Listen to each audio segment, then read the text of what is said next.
Hello friends, இந்த doctor பார்த்தீங்கன்னா திரு திருன்னு முழிக்கிறாங்க. நம்ம இலக்கியா கையில் இருக்கிற வீடியோவை பார்த்துட்டு, என்ன இலக்கியா இது, என்ன இது அப்படின்னு சொல்லிட்டு தடுமாறுறாங்க. இலக்கியா வந்துட்டு, என்ன இதுன்னு தெரியல டாக்டர், நீங்கள் எங்கிட்ட போலியாக ஒரு சர்டிஃபிகேட் ரெடி பண்ணி தரீங்களா, அந்த வீடியோ தான்.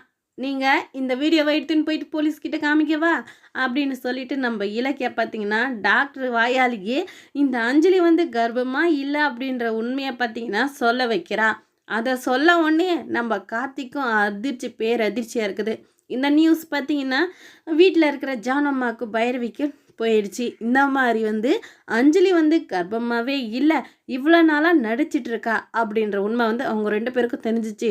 நான் தான் சொன்னேன் இல்லை பைரவி, அவள் வந்து சரியான ஃப்ராடு, இலக்கிய அந்த மாதிரியெல்லாம் செய்ய மாட்டான்னு சொன்னேன் இல்லை, அவள் உண்மையாகவே கர்ப்பமாகவே இல்லை, இவ்வளோ நாளாக நடிச்சிட்டு இருந்துக்கா, தெரிஞ்சிச்சு பார்த்தியா அப்படின்னு சொல்லிட்டு பைரவி சொல்ல, பைரவி வந்துட்டு என்னது அஞ்சலி கர்ப்பமாகவே இல்லையா, இவ்வளோதான் நடிச்சிட்டு இருந்தாளா, எங்கிட்டே இவ்வளோ நடிப்பா பா இல்லைன்னா இவ்வளோ இதுக்கு முன்னாடி என்னென்ன வேலைலாம் பார்த்துப்பா, அவள் கூட நான் இருந்து அவளுக்கு சப்போர்ட் பண்ணின்னு நான் எல்லாத்தையும் பார்த்தேன், எங்கிட்டையும் இந்த விஷயத்த மறைச்சிட்டாளா, அவளை நான் சும்மாவே விட மாட்டேன்னு பைரவி ஒரு பக்கம் அஞ்சலி மேலே கடுப்பாக, கார்த்திக் எல்லாருமே பார்த்தீங்கன்னா இந்த அஞ்சலி மேலே செம்ம காண்டாக போகிறாங்க. இனிமேல்ட்டு அஞ்சலி என் வாழ்க்கையில் இல்லவே இல்லை அப்படின்னு சொல்லிட்டு அஞ்சலியை பிடிச்சி வீட்டுக்கு வெளியே விரட்டுறாங்க.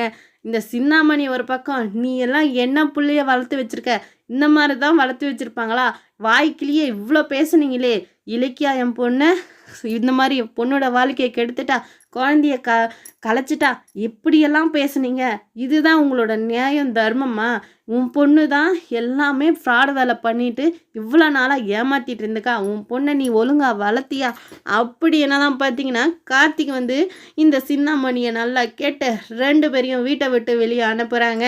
நம்ம ஜானம்மாலாம் கூடங்க இந்த பைரவியா அஞ்சலிக்கு சரியான ஒரு அடியை கொடுத்து, அஞ்சலி எங்கிட்டே உண்மையை மறைச்சிட்டியா, நான் எவ்வளோ ஆசையாக இருந்தேன் குழந்த இருக்கும் அப்படின்ட்டு எவ்வளோ நம்பிக்கையாக இருந்தேன், எங்கிட்டே உண்மையை மறைச்சிட்டு இவ்வளோ நாடகம் ஆடி இருக்கிறியா நீ, உன்னை அவ்வளோதான் பார்த்துக்க, ஒழுங்கு மாதிரியே இந்த வீட்டை விட்டு வெளியே போ அப்படின்னு சொல்லிட்டு கார்த்திகை இந்த பைரவியை அஞ்சலியை பார்த்தீங்கன்னா வீட்டை விட்டு வெளியே போக வைக்கிறாங்க.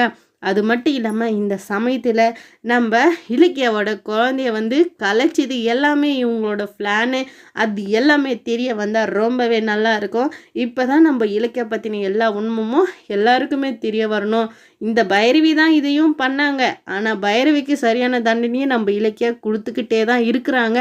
இதுக்கப்புறம் பார்த்திங்கன்னா அஞ்சலி வீட்டு விட்டு போன அப்புறம் நம்ம இலக்கியாவுக்கு நல்லா அழகாக ஒரு குழந்தை நின்று பிறக்க போகுது. வாங்க என்னதான் நடக்குதுன்னு பார்க்கலாம். இந்த வீடியோ பிடிச்சிருந்தா லைக் பண்ணுங்கள், கமெண்ட்